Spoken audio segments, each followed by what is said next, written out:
Хотіли якнайкраще, а вийшло як завжди. Цю крилату фразу в черговий раз згадують мешканці будинку за адресою вулиця Космонавтів, 7. На аматорському відео, яке знімали жителі 61-ї квартири, добре можна побачити, що зі стіни вода у прямому сенсі стікає в миску, яку поставили люди. За словами мешканця оселі Володимира Пєнова, у всьому винні комунальники, які, як це не здається дивним, нещодавно проводили ремонтні роботи. Результат можна побачити на власні очі.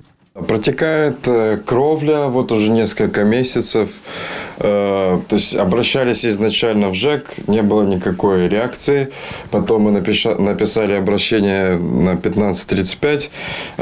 Там обязали ЖЭК отреагировать. Они вроде как какие-то работы снаружи фасада провели, но стало еще хуже, больше стало течь.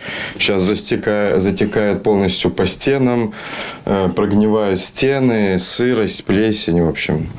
Такая проблема. Надеемся, что в ЖЭКе как-то это все-таки решат, может быть, проведут капитальный ремонт или пока такого добиться, такой реакции не можем. Наразі у квартирі під номером 61 на кухні стіна повністю звологніла та почала вкриватися цвіллю. Жителі будинку побоюються, що це може загрожувати руйнуванням фасаду та пошкодженням електромереж. 2 раза подавали заявку, приехали, фасад вроде бы сделали и отписались, что крышу посмотрели без проблем.